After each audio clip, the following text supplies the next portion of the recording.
Most men get the diagnosis wrong. They say, "She just doesn't care about sex anymore." And they say it with the quiet resignation of someone who thinks desire has an expiration date, as if something inside her naturally shut down over time, as if this is what long relationships are supposed to look like. But that story collapses the moment you look closer. You're not being rejected. You're being normalized.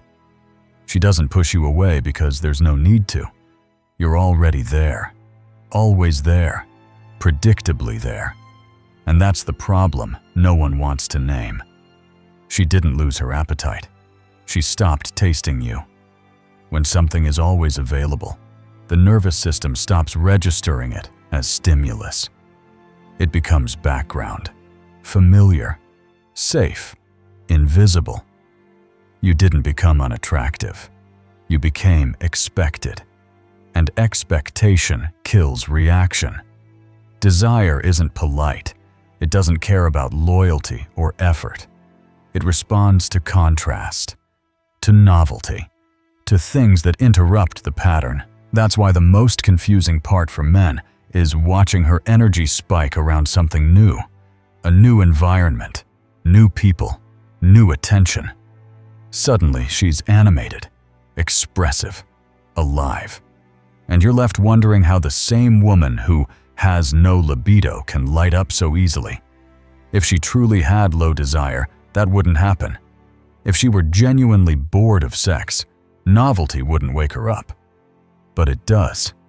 Every time. Which means the issue was never sex. It was stimulus. And once you understand that, the question stops being, "What's wrong with her?" and becomes something far more uncomfortable.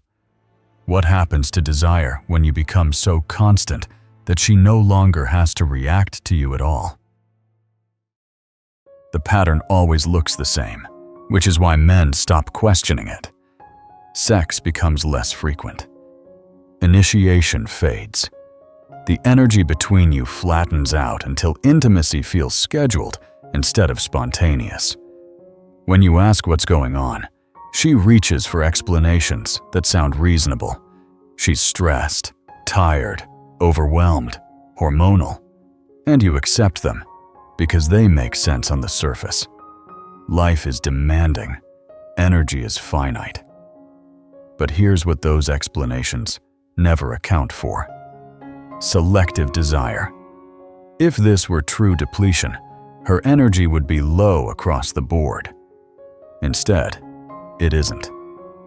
Look at what happens away from you. She's too tired at home, but somehow finds energy for girls' night. She avoids intimacy, but lights up when a new man enters the room, even if nothing happens. She says she's overwhelmed, yet stays up late, binge-watching emotionally intense shows that pull her nervous system into high stimulation. That contradiction matters. It exposes the flaw in the story. This isn't about energy running out. It's about energy being redirected.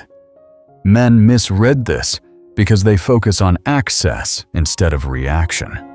You think, if she had desire, she'd want sex with me. But desire doesn't work that way. Desire follows activation, not availability. The moment her nervous system is stimulated by novelty, emotional variation, or unpredictability, energy appears out of nowhere, which means it was never gone. It was dormant, deactivated in your presence because nothing there required a response anymore. This is where the correction begins, not as a tactic, but as awareness. Stop listening only to the reasons she gives and start watching the pattern of her reactions. Notice where her voice changes, where her posture shifts, where her attention sharpens. Those are signs of activation. When you see that energy exist elsewhere but not with you, the conclusion becomes unavoidable. It's not depletion, it's deactivation. And here's the uncomfortable part men need to face. Deactivation doesn't happen because you did something wrong.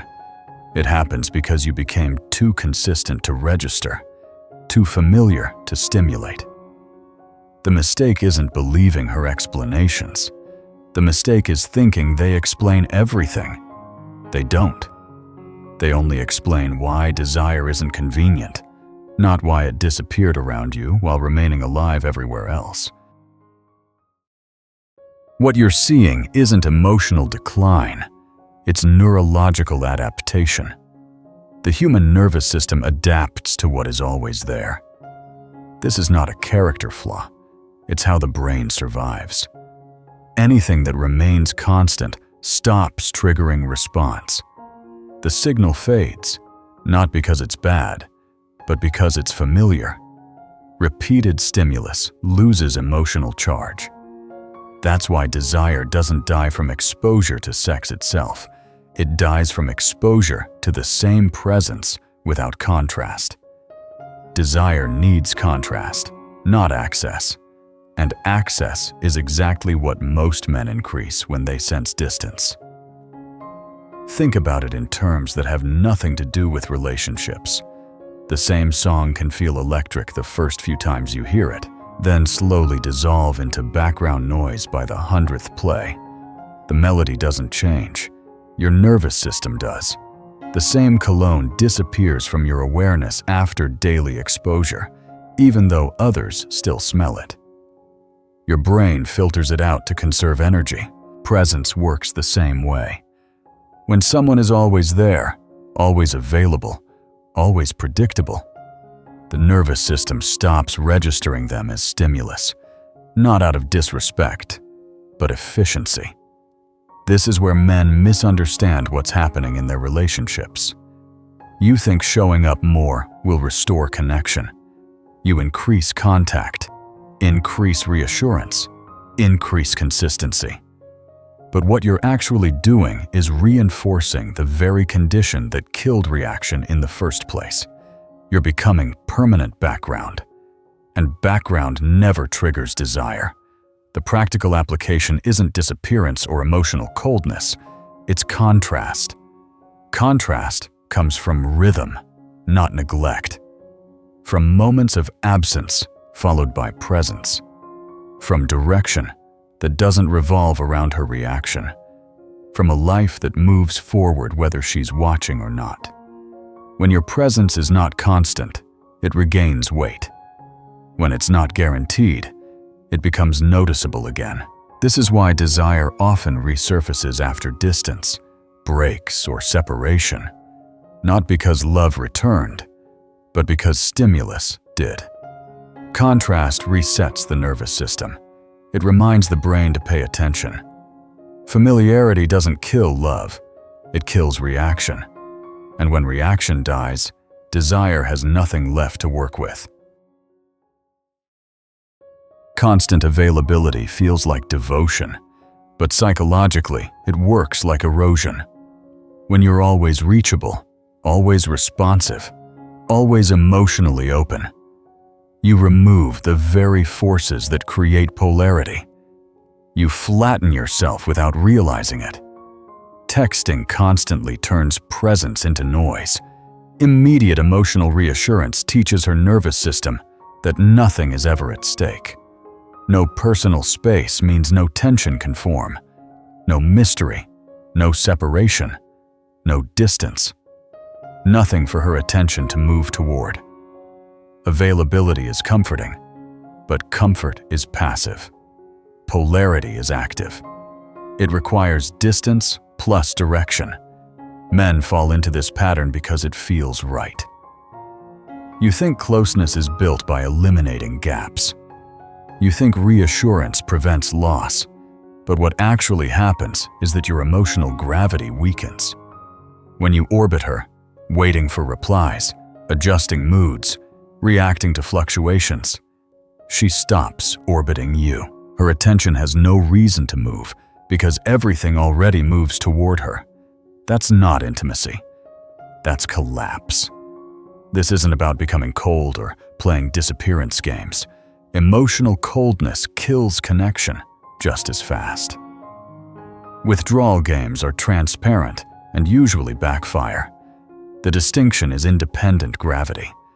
A man with gravity has a center. His time, energy, and direction don't hinge on constant interaction. When he shows up, he's present.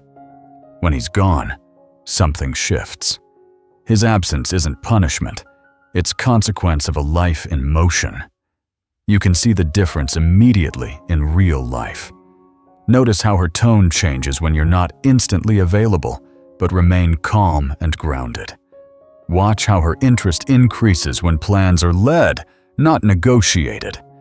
Pay attention to moments where you don't rush to reassure or explain, and how that creates space for her to lean in. That space is polarity. Constant availability teaches her nervous system. There's nothing to respond to. Independent gravity gives it something to orient toward. Polarity isn't created by distance alone. It's created by a man who has somewhere to stand. Strip away ideology, and this becomes simple biology. The brain releases dopamine in response to uncertainty, new stimulus, emotional variation, and movement. Dopamine isn't the chemical of happiness. It's the chemical of anticipation. It fires when the nervous system senses something it needs to track, something it hasn't mapped yet. That's why long-term predictability lowers dopamine spikes. When the pattern is known, the brain conserves energy. It stops paying attention. And when attention drops, desire follows. You can see this mechanism everywhere once you stop moralizing it. Think about how quickly excitement builds before a trip, compared to how flat it feels once everything is routine. The anticipation does the work. Or notice how a conversation becomes electric when there's emotional variation, pauses, shifts, intensity, compared to when everything is smooth and agreeable. The content doesn't change much. The nervous system does. Desire is neurologically linked to anticipation, not availability. This is why novelty has such a powerful effect, even when nothing meaningful happens. A new environment, a new social dynamic, a new energy in the room. Her attention sharpens because her brain has to pay attention. It has to track. It has to respond. Long-term predictability removes that requirement. When your presence is completely known, fully mapped, and constantly accessible, her nervous system has no reason to activate. It already knows the outcome. The practical application isn't to chase novelty for novelty's sake. It's to restore movement where things have gone static. Movement can be external, new rhythms, different pacing, leading instead of waiting. It can be internal, emotional containment instead of immediate reassurance, allowing moments to unfold without rushing to resolve them. What matters is that something changes enough to require attention. Watch how her body responds when something interrupts the pattern. When plans aren't endlessly negotiated. When silence isn't immediately filled. When your presence isn't constant but deliberate. That's dopamine doing its job. Her body reacts to what it has to pay attention to. And when nothing requires attention anymore, desire doesn't argue or complain. It simply powers down, waiting for the next signal worth tracking. Men see the evidence all the time, but they file it under coincidence because the implication is uncomfortable. A couple breaks up after years of flat intimacy, and suddenly the attraction comes roaring back. Texts get charged, conversations feel alive again. The same two people who felt nothing a month earlier can't stop thinking about each other. Nothing magical happened. Separation restored contrast. The nervous system woke up because the presence was no longer guaranteed. You see the same pattern when women regain libido after separation or divorce. The story men tell themselves is that stress disappeared or confidence returned. But watch closely. The real shift happens before any new relationship forms. Desire reappears in the space created by distance. Without constant exposure, her nervous system starts reacting again. Anticipation replaces familiarity. The stimulus returns, and so does desire. Then there's the quiet truth most men never want to confront. Married women, fantasizing about former partners while feeling flat at home. Not because those men were better lovers or better people, but because they exist in memory as contrast. They're unresolved. They're not part of the daily rhythm. The fantasy isn't about betrayal. It's about activation. Her nervous system responds to what is no longer constant. This is not about cheating. It's about psychological activation. Separation restores contrast. Contrast restores stimulus. And stimulus is what desire has been waiting for. The mistake men make is assuming that desire should survive constant proximity if love is real. But love and desire operate on different systems. One thrives on continuity. The other needs disruption. The application here isn't to create artificial distance or threaten the relationship. It's to understand why distance works at all. Notice how energy changes when you're not always present, when interactions are fewer but more charged, when your life doesn't pause waiting for hers. That's not neglect. That's restoring contrast. Once you see this pattern, you can't unsee it. Attraction doesn't die because of time. It dies because nothing changes. And the moment contrast returns, desire reminds you it was never gone, only asleep. Reclaiming polarity isn't about tricks or sudden personality shifts. It's about removing the behaviors that flattened you and embodying a posture that restores contrast. Start with what to stop. Stop over-explaining your feelings. The moment you narrate every emotional movement, you remove all mystery and all weight. Stop filling silence. Silence isn't awkward by default. Overfilling it is what signals neediness. Stop seeking validation through tone checks, subtle questions, or emotional reassurance. And most importantly, stop making her the center of your emotional regulation. When your mood rises and falls with her reactions, polarity collapses immediately. What replaces this isn't distance for the sake of distance. It's structure. Scheduled absence through real commitments, not fake busyness, but a life that requires your attention elsewhere. Personal direction that exists independent of her input. You move because you have somewhere to go, not because you're waiting to be pulled. Calm emotional containment matters here. You still feel. You just don't leak. You let emotions pass through you without turning them into a performance she has to respond to. And you stop reacting to every fluctuation in her energy. Reactivity trains her nervous system to relax. Containment keeps it alert. There's a simple test you can run immediately. Notice how her tone shifts when you delay responses naturally instead of instantly replying. Watch what happens when you lead plans decisively instead of asking permission or endlessly negotiating.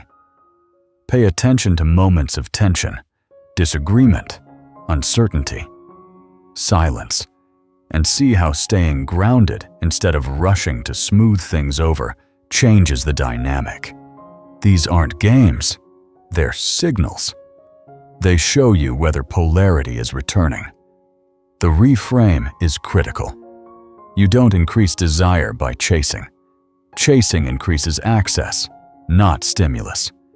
You increase desire by becoming non-constant, by being present without being predictable, available without being absorbed. When your presence has rhythm instead of permanence, Her nervous system has something to orient toward again. And that's where attraction quietly starts rebuilding, without speeches, pressure, or force. The hardest truth in this entire conversation is the one that removes your ability to hide behind explanations. It's easier to say she changed, easier to blame hormones, stress, age, trauma, or some invisible flaw that appeared out of nowhere. Those stories protect your ego because they put the problem outside of you. They let you stay the victim of circumstances, but they don't explain the pattern. Because women don't lose desire selectively for one man, while it remains alive everywhere else by accident. What's harder to admit is that nothing dramatic happened at all. No betrayal, no explosion, no clear turning point. You became predictable. Your rhythms stopped changing. Your emotional responses became easy to read. Your presence became guaranteed. And once everything about you was fully mapped, there was nothing left to discover. Desire fades where there is nothing left to discover. Not because you're boring, but because the nervous system doesn't react to what it already understands completely. Men resist this realization because it feels like self-blame. It isn't. It's responsibility. Responsibility means you stop asking what went wrong and start asking what stopped moving. Look back honestly. When did your life begin revolving around her reactions?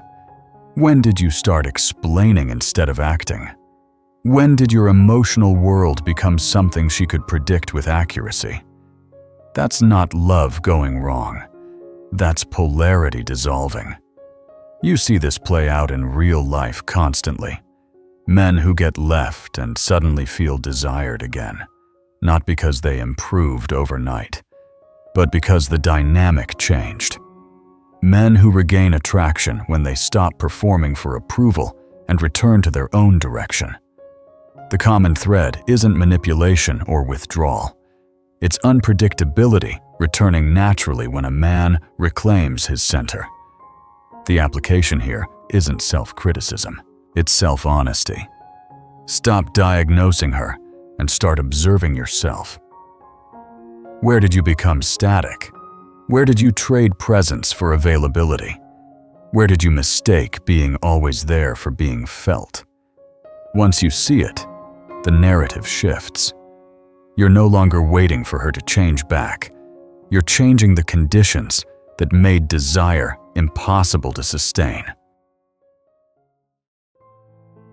This is the realization most men try to avoid because it removes every comfortable excuse. Most women aren't bored of sex. They're bored of certainty. They're bored of men who stopped having edges. The problem was never passion disappearing overnight. It was attention slowly shutting down because nothing demanded it anymore.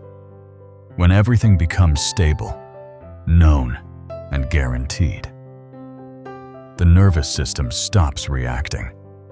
And when reaction stops, desire has nothing to stand on. Look at how often this shows up in real life. Men who are perfect partners, but feel unseen. Men who are loved, relied on, respected, and still untouched. Men who are told nothing is wrong, while everything feels flat. It's not because women secretly hate stability. It's because stability without contrast becomes psychological silence.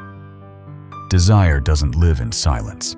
It lives in tension, movement, and presence that hasn't been fully absorbed into the background. The dangerous part of this truth is that it forces you to re-examine what you thought love required. You thought being always there proved devotion. You thought constant availability showed commitment. You thought removing friction would protect intimacy. But the nervous system doesn't interpret those gestures the way you intend. It filters them out. What was meant to be closeness becomes noise. What was meant to be safety becomes sedation. This doesn't mean you withdraw, punish, or destabilize the relationship. It means you stop erasing yourself in the name of harmony. You stop smoothing every edge. You stop filling every gap. You allow your presence to regain weight by not being constant. You let your direction exist without asking permission. You let moments breathe instead of managing them to death. That's not cruelty. That's contrast. Sit with the final truth without trying to fix it immediately. You thought being always there proved love. Her nervous system experienced it as background noise. And nothing kills desire faster than becoming invisible in plain sight.